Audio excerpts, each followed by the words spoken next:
የምስራች ድምጽ ነው።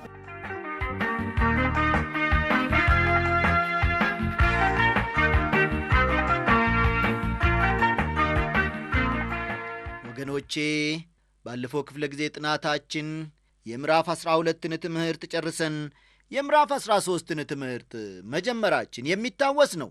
በዚያ በምዕራፍ 13 ትምህርታችን ውስጥ ደቀ መዛሙርቱ በደብረ ዘይት ተራራ ላይ ለኢየሱስ ጥያቄ ማቅረባቸውን፣ የዘመኑ ምልክቶች ወይም ትዕይንቶች ደግሞ ምን እንደሆኑ ጠይቀው ጌታ ኢየሱስ ክርስቶስም እየነገራቸው ወይም እየመለሰላቸው እንዳለ መመልከታችን የሚታወስ ነው። የዚያኑ ተከታይ ክፍል ዛሬ የሚዘንላችሁ ቀርበናልና እስቲ ማርቆስ ምዕራፍ 13 ቁጥር 7ን ተመልከቱ።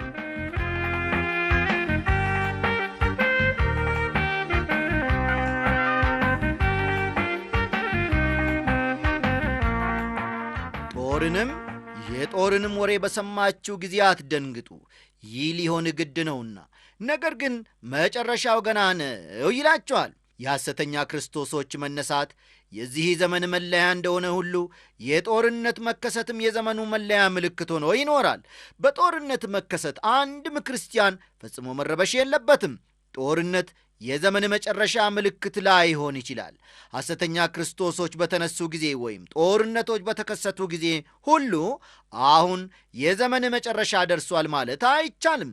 የክርስቶስ ተቃዋሚዎች በምልበት ጊዜ የክርስቶስ ተቃዋሚውን መጥቀስ አይደለም። በእርግጥ ሐሰተኛ ክርስቶሶች በሙሉ መጨረሻው ወደሚነሳው የክርስቶስ ተቃዋሚ ያመለክታሉ። ቁጥር 8 ሕዝብ በሕዝብ ላይ መንግሥትም በመንግሥት ላይ ይነሳልና በልዩ ልዩ ስፍራ የምድር መናወጥ ይሆናል፣ ራብ ይሆናል። እነዚህ የምጥ ጣር መጀመሪያ ናቸው ይላል። በዛሬው ዘመን የሰው ልጅ የተለያየ አይነት ውጥኖች ስላሉት በስልጣኔ በጣም የተራቀቀ እንደሆነ አድርጎ ይሰማዋል። ይህችንም ዓለም በጣም ግሩም የሆነ የመኖሪያ ስፍራ እያደረገ እንዳለ አድርጎ ያስባል። ነገር ግን በድንገት ሲመረምረው ሰው ይህችን ምድር እያጎደፈውና ለኑሮ የማይመች ስፍራ እያደረገው እንዳለ ይገነዘባል። ወዳጆቼ መጽሐፍ ቅዱስ በዓለም ላይ መከራና ረሃብ እንደሚመጣ ይናገራል። ይህ ሰዎች የናቁት መጽሐፍ የሚናገረው በጣም እርግጠኛ መሆኑ የሚያስገርም ነገር ነው። ከተወሰኑ ዓመታት በፊት ሰዎች ሳይንስ የዚህችን ዓለም ችግሮች ሙሉ በሙሉ ይቀርፋል ብለው ያስቡ ያምኑም ነበረ።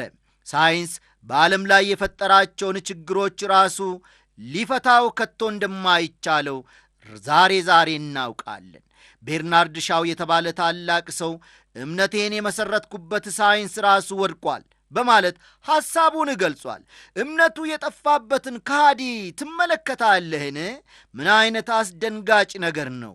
ወገኖቼ እንደዚህ አይነቶቹ ነገሮች የዘመኑ ፍጻሜ መምጣቱን የሚያንጸባርቁ ምልክቶች እንደሆኑ ልናገራችሁ ወዳለሁ።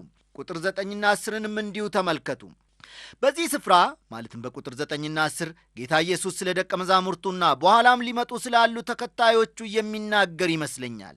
ስደትና የወንጌል ስብከት ተያይዘው ያሉ ነገሮች መሆናቸውንም በዚህ ክፍል ውስጥ ይጠቅሳል። ወንጌል በሚልበት ጊዜ የእግዚአብሔር መንግሥት ወንጌል ማለቱ ነው። ይህ ዳግም የጸጋ ወንጌል ነው። ሁለት አይነት ወንጌሎች የሉንም። የእግዚአብሔር መንግሥት ወንጌል የእግዚአብሔር ጸጋ የተገለጠበት ወንጌል ነው። ደህንነትም በዚሁ በእግዚአብሔር ጸጋ ነው የሚገኘው። ከክርስቶስ ኢየሱስ ደም በስተቀር እግዚአብሔር ኃጢአተኞችን ሊያድን የተጠቀመበት ሌላ መንገድ በፍጹም የለም። የእግዚአብሔር መንግሥት ወንጌልም የሚያተኩረው ንስሐ ግቡ፣ መንግሥተ ሰማያት በመካከላችሁ ናትና በሚለው ጥሪ ነው። በሌላ በኩል ስናይ ደግሞ ኢየሱስ ክርስቶስ ይመጣል። ይህም መጽሐፍ ቅዱስ አስረግጦ እንደሚናገረን መምጫው በታላቁ የመከራ ዘመን ጊዜ ይሆናል። ቁጥር 11ን ተመልከቱ። ይህ ጥቅስ ስብከቱን የሚያዘጋጅ ሰነፍ ሰባኪ ስህተቱን ለመሸፈን እንዲጠቀስበት የተቀመጠ አይደለም። አንድ ጊዜ አንድ ጓደኛዬ በአንድ ጠዋት ያጋጠመውን ታሪክ የነገረኝን በዚህ ጊዜ አስታውሳለሁ። ወደ አንዲት ትንሽ ከተማ ለስብከት አገልግሎት እየሄደ ሳለ በተሳፈረበት አውቶቡስ ለካስ ሌላ ሰባኪ ነበረ። ይህም ሰባኪ ጓደኛዬን ወደ ላይና ወደ ታች ሲራወጥ ማስታወሻ ደብተሩንም ሲያገላብጥ ያየዋል። ሰውየውም ጤና ይስጥልኝ ወንድሜ ሆይ ብሎ ሰላምታ ከጠየቀው በኋላ አንተ የእግዚአብሔር አገልጋይ ወይም ሰባኪ ወይም ወንጌላዊ ነህን ብሎ ጓደኛዬን ይጠይቃል። ጓደኛዬም አዎን የእግዚአብሔር አገልጋይ ወንጌላዊ ነኝ ብሎ ይመልስለታል። ምን እየሠራ ነው ታዲያ ብሎ ይጠይቀዋል። እሱም ሲመልስ ለሚቀጥለው ለስብከቴ ማስታወሻዬን እያየው ነው ይለዋል። ይህ ማለት ስብከትህን አስቀድመ እየተዘጋጀ ነው ማለት ነውን ብሎ እርሱም መልሶ ይጠይቀዋል። በእርግጥ እንደዚህ አይደለምን ይለዋል። ጓደኛዬም አይ አይደለም ካለው በኋላ አየ ይለዋል መልሶ እኔ እዚያ ስብከቴ ቦታ እስክደርስ ድረስ ወይም አገልግሎቴ ስፍራ እስክደርስ ድረስ የእግዚአብሔር መንፈስ መልእክት እንዲሰጠኝ እየተጠባበቅኩ ነኝ ይለዋል። መልካም። ምናልባት የእግዚአብሔር መንፈስ መልእክትን ወዲያው የማይሰጥህ ከሆነ ምን ታደርጋለህ ብሎ ደግሞ ጓደኛ ወይም ያየው ሰውዬ መልሶ ይጠይቀዋል። እርሱም አሃ እርሱ እስከሚሰጠኝ ድረስ ዝርክርክ ያለ ንግግር አደርጋለሁ ሲል ይመልስለታል። ወዳጆቼ በዛሬው ዘመን ስብከቶች ብዙ ዝርክርክነት ይታይባቸዋል። ቁጥር 11 የሚናገረው እንደነዚህ አይነት ሰባኪዎችን ለመደገፍ አይደለም፣ ነገር ግን በወንጌል ምክንያት መከራ የሚቀበሉት በፍርድ ወንበር ፊት ሲቆሙ የሚናገሩትን የእውነት ምስክርነት የእግዚአብሔር መንፈስ እንደሚሰጣቸው ያሳያል። ለእሁድ ጠዋት አገልግሎት ስብከት አስቀድሞ ላለመዘጋጀትህ ወገኔ ወይ ምክንያት የሚሆን ጥቅስ አይደለም። ቁጥር 12 እስቲ እንመልከት። ወንድምም ወንድሙን አባትም ልጁን ለሞት አሳልፎ ይሰጣል፣ ልጆችም በወላጆቻቸው ላይ ይነሳሉ ይገሏቸውማል ይላል። በዚህ ጥቅስ መሠረታዊ የሆነ ክህደት በቤተሰብ አባላት መካከል እንደሚደረግ እናነባለን። በመቀጠልም በሁሉም ዘንድ ስለ ስሜ የተጠላችሁ ትሆናላችሁ፣ እስከ መጨረሻ የሚጸና ግን እርሱ ይድናል ይላል። ቁጥር 13 በዚህ በመጨረሻው ዘመን በእግዚአብሔር ሕዝብ ላይ ጥላቻና ስደት እጅጉን ያይላል ይበዛልም። ነገር ግን እግዚአብሔር በሕዝቡ ላይ ማኅተሙን ሲያትም እስከ ፍጻሜ ድረስ የሚጓዙ ይሆናሉ ልጆቹ። ከዚህ በመቀጠል ደግሞ ስዕላዊ በሆነ መልኩ የቀረበውን ክፍል እንመለከታለን። ቁጥር 14 ነገር ግን በነቢዩ በዳንኤል የተባለውን የጥፋት ርኩሰት በማይገባው ስፍራ ቆሞ ብታዩ አንባቢው ያስተውል፣ በዚያን ጊዜ በይሁዳ ያሉ ወደ ተራሮች ይሽሹ ይላል። በዚህ ክፍል የምናየው ክስተት የታላቁ መከራ ጅማሬን ነው። የመጀመሪያው 3.25 ዓመታት በአመዛኙ የጸጥታ ጊዜ ይሆናሉ። ይህም የክርስቶስ ተቃዋሚ ሊነሳ የሚዘጋጅበት የውሸት ሰላም ጊዜ ነው። በመካከሉም በነቢዩ በዳንኤል የተነገረው የአመፅ ርኩሰት ይገለጣል። መቆም በማይገባበት በቅዱሱ ስፍራ ቆሞ ይታያል። የአመፅ ርኩሰት በቅዱስ ስፍራ ይቆማል ብሎ ማርቆስ ለሮማውያን አንባቢዎቹ በሚጽፍበት ጊዜ በየትኛው ስፍራ ነው የሚቆመው ብለው ሳይጠይቁ እንደማይቀሩ ሁሉ እንገምታለን። ማርቆስ ግን መቆም በማይገባበት ቦታ ይቆማል ብሎ ይጽፋል። ይህ አገላለጽ ለእኛ በጣም ይገባናል። ታላችሁ ወገኖቼ፣ ይህ ቅዱስ የተባለው ስፍራ ለእስራኤል አገር ብቻ ተሰጥቶ እንደነበረ እንድንረዳው ያስፈልጋል። ይህ ቅዱስ ስፍራ በእስራኤል አገር ባለው ቤተ መቅደስ ውስጥ የተወሰነ ስፍራ ነው። ጥቅሱ የሚናገረው ስለ ቤተ ክርስቲያን አይደለም። ቤተ ክርስቲያን ልዩ የሆነ ቅዱስ ስፍራ የላትምና። ቁጥር 15ና 16 በሰገነትም ያለ ወደ ቤት አይውረድ፣ ከቤቱም አንዳች ይወስድ ዘንድ አይግባ፣ በእርሻም ያለ ልብሱን ይወስድ ዘንድ ወደ ኋላው አይመለስ ይላል። የነገሩን አጣዳፊነት በሚገባ አስታውሱ። ሰዎች ወደ ኋላቸው ተመልሰው ንብረታቸውን እንኳን ለመውሰድ ጊዜ ስለሌለ መሸሻ አለባቸው። በዚያንም ወራት ለርጉዞችና ለሚያጠቡ ወዮላቸው። ነገር ግን ሽሽታችሁ በክረምት እንዳይሆን ጸልዩ ይላል። ይህ የታላቁ መከራ ጅማሬ መሆኑን እንድናስታውስ ያስፈልጋል። ከቁጥር 19 እስከ 23 ያለውንም ብትመለከቱ ይህንኑ ሐሳብ በቀጣይነት ታገኛላችሁ። እነዚህ ቀናት በጣም አስጨናቂ ቀናት ይሆናሉ። ሐሰተኞች ክርስቶሶችና ሐሰተኞች ነቢያት በሰይጣን ኃይል ትክክለኛ ምልክቶችን ያደርጋሉ። በኢዩኤል ምዕራፍ 2 ከቁጥር 28 እስከ 32 በኢዩኤል ምዕራፍ 2 ከቁጥር 28 እስከ 32 በተተነበየው ትንቢት መሠረት የጌታ ኢየሱስ ዳግም መምጣት በዓለም መጨለምና በሰማይ በሚታየው የብርሃን አካላት መናወጥ ይታወቃል። ከቁጥር 24 እስከ 26 ያለውንም ተመልከቱ። ይህንኑ ያረጋግጣል። በዚህ ክፍል የተጠቀሰው ደመና የዝናብ ደመና አይደለም፣ ነገር ግን የክብር ደመናዎች ናቸው። ይህ ከሰማይ የሚገለጠው የሰው ልጅ ምልክት እንደሆነ ማምናለሁ። ቁጥር 27ን ተመልከቱ። በዚያን ጊዜ መላእክትን ይልካል፣ ከአራቱ ነፋሳትም ከምድር ዳርቻ እስከ ሰማይ ዳርቻ የተመረጡትን ይሰበስባቸዋል ይላል። ይህ ጥቅስ የሚናገረው ስለ ቤተ ክርስቲያን መነጠቅ አይደለም። በቤተ ክርስቲያን መነጠቅ ጊዜ ቅዱሳንን ለመሰብሰብ መላእክቱን አይልክም፣ ነገር ግን ጌታን ሊገናኙ በአየር ይነጠቃሉ። አንደኛ ተሰሎንቄ ምዕራፍ 4 ከቁጥር 13 እስከ 18 ያለውን በኋላ ተመልከቱ። አሁን ደግሞ ከበለሷ ምሳሌ ወደምንማረው ትምህርት እንመለሳለን። ቁጥር 28ና 9 እንዲህ ይላል፣ ምሳሌውን ከበለስ ተማሩ። ጫፏ ሲለሰልስ ቅጠሏም ሲያቆጠቁጥ ያን ጊዜ በጋ እንደቀረበ ታውቃላችሁ። እንዲሁ ደግሞ እናንተ ይህን ሁሉ መሆኑን ስታዩ ቀርቦ በደጅ እንደሆነ እወቁ ይላል። በለሷ የምትናገረው ስለ እስራኤል ነው ወገኖቼ። ልብ በሉ፣ በለሷ የምታመለክተው እስራኤልን ነው። በዚህ ትርጉም አንዳንዶች እንደማይስማሙ አስባለሁ። እኔ በራሴ እንደምረዳው ግን በዚህ ክፍል በለስ የምታመለክተው እስራኤል መሆኑን ነው። እስራኤል በእግዚአብሔር የጊዜ ሰሌዳ ውስጥ ልዩ ስፍራ አላት። ቃሉ በለሷን ተመልከቱ ሲል ሌላን ነገር ሳይሆን በእግዚአብሔር የጊዜ ሰሌዳ ውስጥ ያለውን እስራኤልን ተመልከቱ ማለቱ ነው። እውነት እላችኋለሁ ይህ ሁሉ እስኪሆን ድረስ ይህ ትውልድ አያልፍም ይላል ቁጥር 30። ይህ ትውልድ የሚለው ሐረግ የሚያመለክተው የእስራኤልን ዘር ሊሆን ይችላል። ስለዚህ ይህ ክፍል የሚያሳየን የዚህን ሕዝብ አለመጥፋት ነው። ወይንም ይህ ትውልድ የሚለው ቃል የዚህን ሕዝብ ትውልድ ወይም የሕዝቡን ጠቅላላ የሕይወት ገደብ ሊያመለክት ይችላል። በዚህ አባባል የዚህን ድርጊቶች ጅማሬውን የሚያዩ ፍጻሜውንም ሊያዩ ይችላሉ። ለእኔ መስሎ የሚታየኝና የምቀበለው ይህን ሁለተኛውን ትርጉም ነው።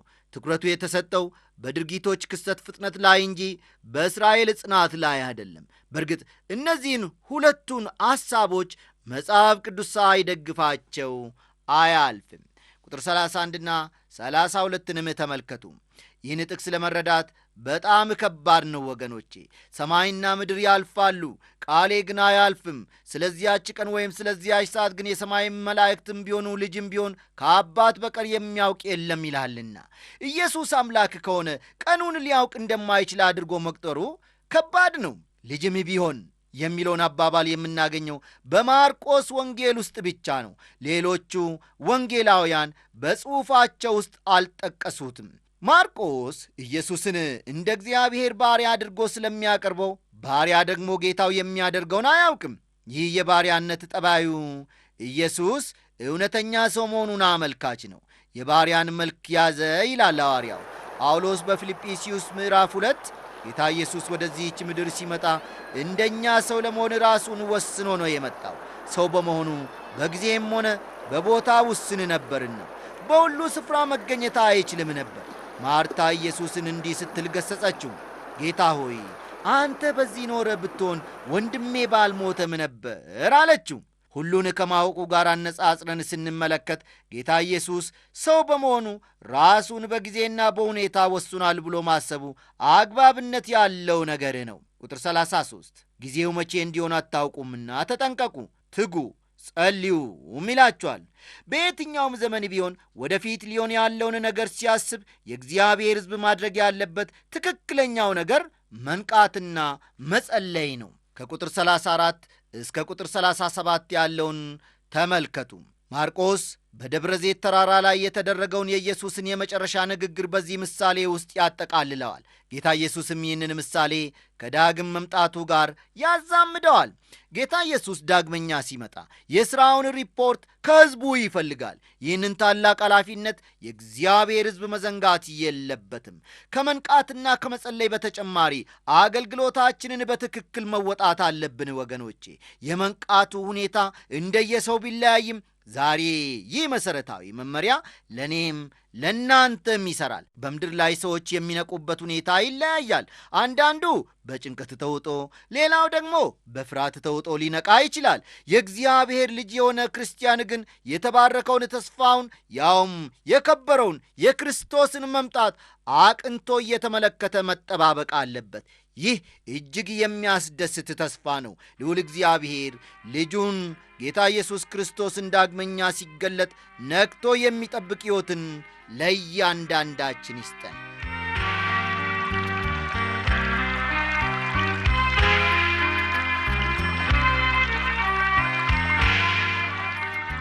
አሁን ደግሞ ከምዕራፍ 14 ጌታ መንፈስ ቅዱስ የሚናገረንን ከፊሉን አብረን እንመለከታለን።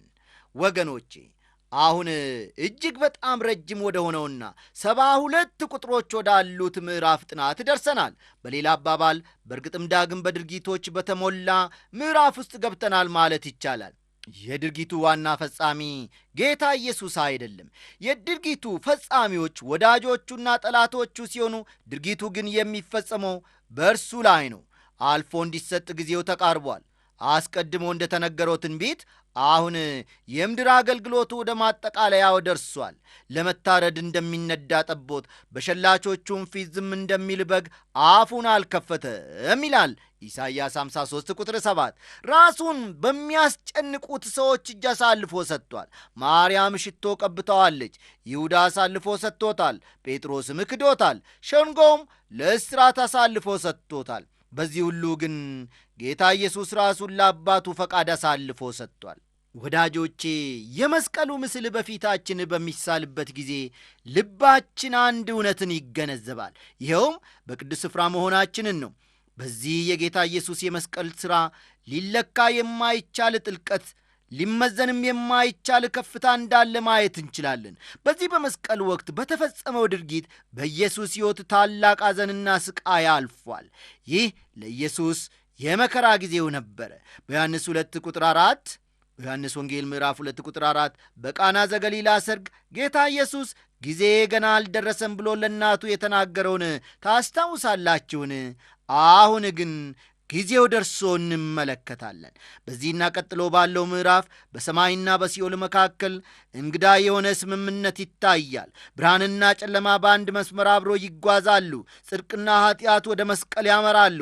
ዓላማቸው የተለያየ ቢሆንም ወዳጆቼ እግዚአብሔርና ሰይጣን ጌታ ኢየሱስ እንዲሰቀል ወስነዋል። እነዚህ የተለያዩ የግል ውሳኔዎች በመስቀል ላይ ሲገናኙ ይታያሉ። ቁጥር 1ና 2 እንዲህ ይላል።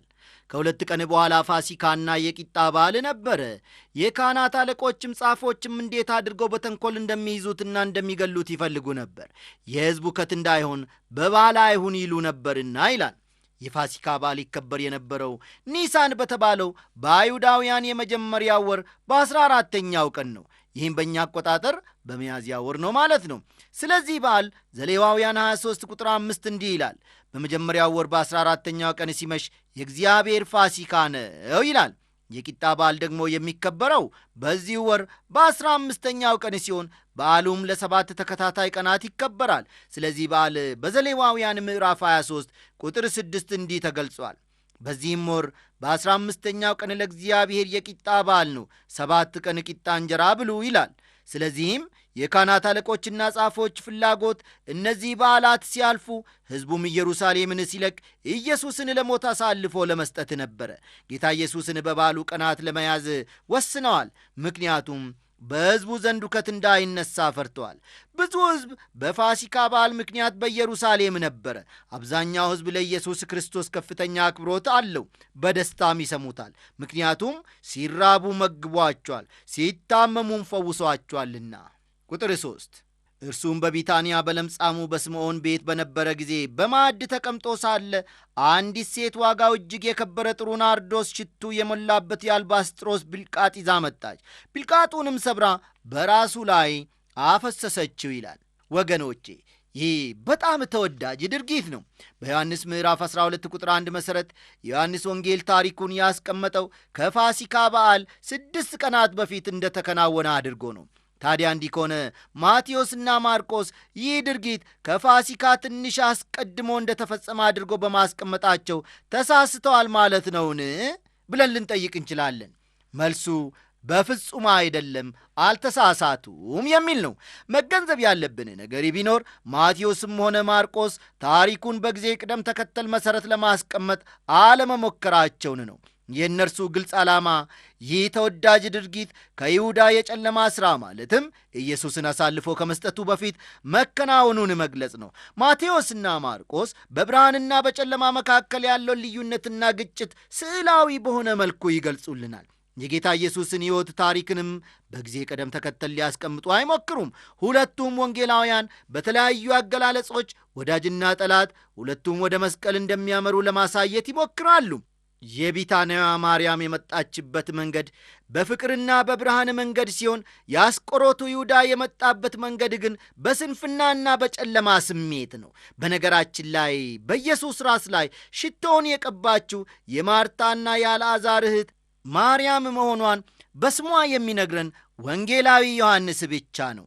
ቁጥር 4ና 5 አንዳንዶችም ይህ የሽቱ ጥፋት ለምንድን ነው? ይህ ሽቱ ከ300 ዲናር በሚበልጥ ዋጋ ተሽጦ ለድሆች ሊሰጥ ይቻል ነበርና ብለው በራሳቸው ይቆጡ ነበር። እርሷንም ነቀፏት ይላል። ዮሐንስ በታሪኩ እንደሚነግረን ከሆነ የዚህ ነቀፋ መሪና አስተባባሪ ይሁዳ ነበረ። ይሁዳ ያቀረበው ሐሳብ የበጎ አድራጎት ዓላማ ስላለበት በጣም የተቀደሰ ሐሳብ ይመስላል። ነገር ግን ይህ ሐሳብ ላዩ ሲታይ የበጎ አድራጎት ዓላማ ምሳሌ ይምሰል እንጂ በውስጡ የተሸፈነው ትክክለኛ ምክንያት ግን ሌላ ነበረ። ይሁዳ ራሱ ገንዘቡን ለግል ጥቅሙ ማዋል ፈልጓል። በጣም የሚያሳዝን ነገር ቢኖር በአንዳንድ የክርስቲያን ሥራዎች ውስጥ ተመሳሳይ ነገር ይታያል። ይህ የሽቶ ገንዘብ ለይሁዳ ቢሰጥ ኖሮ የት የሚሄድ ይመስላችኋል? ቁጥር 6ና 7ንም እንዲሁ ተመልከቱ። ይሁዳን ጨምሮ እነዚህ የሚያጉረመርሙ ሰዎች ከልብ የሆነ ቅንነት ቢኖራቸው ድሆችን ሊረዱ የሚችሉበት ብዙ አጋጣሚዎች ነበሯቸው። እናም ለዚህ አይነት መልካም አጋጣሚዎች ራሳቸውን ማዘጋጀት ይችሉ ነበረ። የድሆች መኖር ከዚህ ዓለም ባሕርያት አንዱ ነው። ጌታ ኢየሱስ ከመምጣቱ አስቀድሞ ድህነት ከዓለም ላይ ሊወገድ አይችልም። ዛሬ ብርን ለሰዎች በመስጠት ድህነት ይወገዳል ብሎ ማሰብ ስህተት ነው። በመጀመሪያ ደረጃ መስተካከል ያለባቸው በጣም ብዙ ነገሮች በዓለማችን ላይ አሉ። ይህቺ ሴት ማድረግ የምትችለውን ነገር አድርጋለች። እግዚአብሔር እያንዳንዱ ሰው እንዲያደርግ የሚፈልግበት ነገር ቢኖር ይህ ነው ወገኖቼ። ቁጥር 8ና 9ን በደንብ ተመልከቱ። ግን እዚህ ላይ ልናስበው የሚገባን በጣም ጠቃሚ ነገር ቢኖር በዚህች ሰዓት ሐዋርያት እንኳን ያጡት መንፈሳዊ መረዳት ማርያም ነበራት። የኢየሱስን ሥጋ ለመቃብሩ ቀባችው። ነገሩን እስኪያስቡት ይህቺ ድሃ ደካማ ሴት በዚህ ወደ መስቀል በሚያመራው ታሪክ ውስጥ ጉልህ ሚና ተጫውታለች። የምታደርገውን ተረድታ እንደምታደርግ ጌታ ኢየሱስ እንዲያውቅ አድርጋለች። ከደቀ መዛሙርቱ አንዳቸውም ቢሆኑ እንኳን ያላሰቡትን ነገር እርሷ አስባ አድርጋለች፣ አከናውናለች። እርሷ በዚያን ዕለት ብልቃጡን ሰብራ ሽቶውን በኢየሱስ ክርስቶስ ራስ ላይ የመቀባቷ ድርጊት ከጥንት ዘመን ጀምሮ እስከ ዛሬ ድረስ በመንፈስ ቅዱስ አማካይነት ይነገራል። በዚህ ሰዓት እንኳን የድርጊቱ መዓዛ ልባችንን ይሞላል። በእውነት ነው የምላችሁ። በዚህ በጌታችን በኢየሱስ ክርስቶስ በመከራዎቹ ወቅት የተረዳው አንድ ሰው ተገኝቷል ማለት ነው። ይህንን ታሪክ ማንበብ ቀላል ነው፣ ትርጉምም ላይ ሰጠን ይችላል። ዛሬ ለራሳችን ሕይወት መዓዛ፣ ለሌሎች ደግሞ በረከት እንድንሆን የአልባስጥሮስን ብልቃጥ ሰብረን በኢየሱስ ክርስቶስ ላይ አድርገን ይሆንን? አንዳንዶች ድሆችን በመርዳት ዓላማ የአልባስጥሮስን ብልቃጥ ሊሰብሩ እንደሚችሉ አስባለሁ። አንድ የሚያስገርመኝ ነገር አለ ወዳጆቼ። የእግዚአብሔር ሕዝብ የሆኑት በእውነት ማድረግ የሚችሉትን እያደረጉ ይሆንን የሚል ነው። አዎ ወዳጆቼ፣ እኔና እናንተ እግዚአብሔር የሚፈልግብንን በጎ ነገር ማድረግ እንድንችል ደግሞ እርሱ ራሱ በኃይሉ በመንፈስ ቅዱስ ችሎቱ ይርዳን እያልን በዚሁ ትምህርታችንን እናጠናቅቃለን።